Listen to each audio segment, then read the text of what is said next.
in the bustling city of Lagos, in a modest but lively apartment.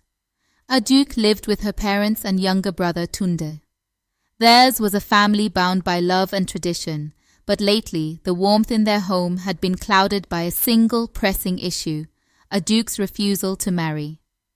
At 29, Aduke was stunning. Her smooth ebony skin gleamed like polished mahogany, and her almond-shaped eyes sparkled with ambition. She had suitors knocking on their door almost every week, but none seemed to meet her impossibly high standards. One evening, after yet another suitor had left disappointed, Mama Kola threw down her apron in frustration. "Aduke, I don't understand you," she exclaimed, her voice tinged with exasperation. "Femi is a banker. He has a good job, a steady income. What more do you want?"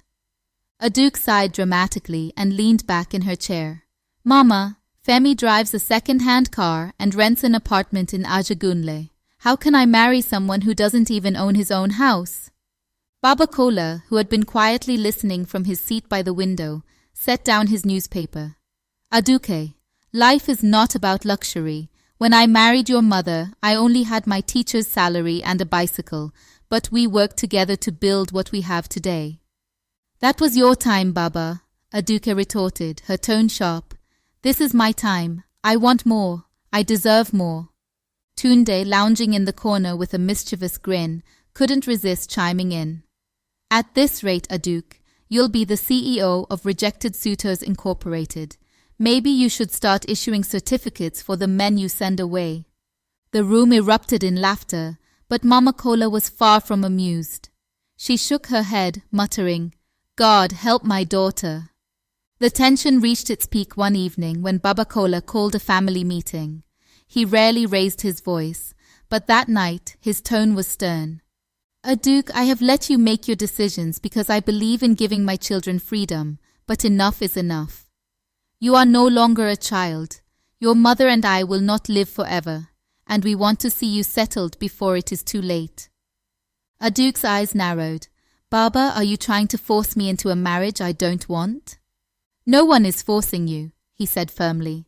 "But life is not a fairy tale. The perfect man you're waiting for may never come, and if you keep rejecting good men, you may find yourself alone." "Alone is better than married to someone beneath me," Aduke snapped, storming out of the room. The following week a new suitor came calling. His name was Kunle. Unlike the others, he didn't come dressed in a fancy suit or bring expensive gifts. Instead, he wore a simple Ankara shirt and slacks, and he carried a box of pastries for the family. "Good evening, Sir Ma," Kunle greeted, bowing slightly. His voice was warm and his smile was disarming. Mama Kola whispered to her husband, "This one looks humble. Let's see how our daughter handles him." When Aduke entered the room, she was visibly unimpressed. "Who is this?" she asked bluntly. Kunle chuckled. "I'm Kunle. I heard you're looking for a husband, so I thought I'd shoot my shot." The boldness of his statement caught everyone off guard, and Tunde burst out laughing. Even Aduke couldn't help but crack a small smile, though she quickly masked it with a frown. "And what do you do, Kunle?" she asked, crossing her arms. "I run a small electronics repair shop," he said.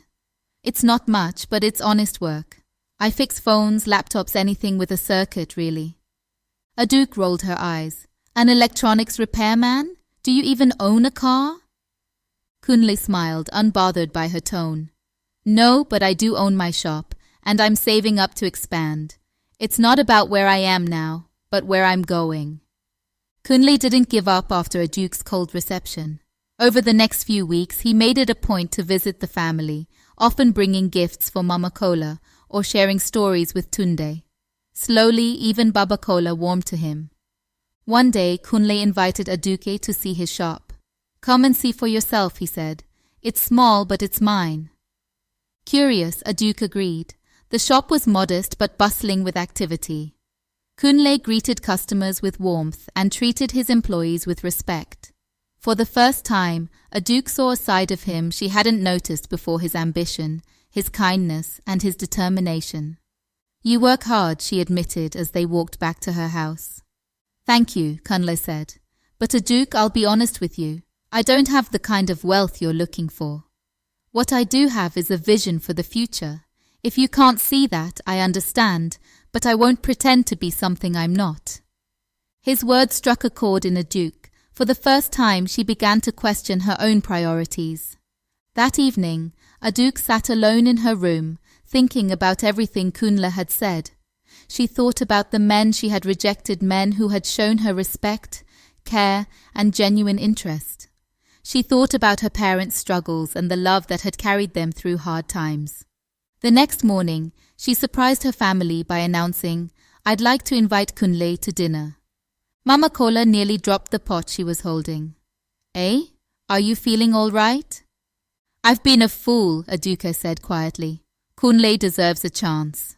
A year later, Aduke and Kunle were married in a vibrant ceremony filled with music, dancing, and laughter. As they exchanged vows, Aduke realized that she had found something far more valuable than wealth, a partner who would stand by her no matter what. In the crowd, Tunde whispered to a cousin, "Who would have thought?" Aduke, the girl who wanted a prince, ended up with an electronics repairman. "But look at her smile," the cousin replied. "She found her king." And so, in the heart of Lagos, Aduke and Kunle's story became a tale of love, humility, and the beauty of looking beyond the surface.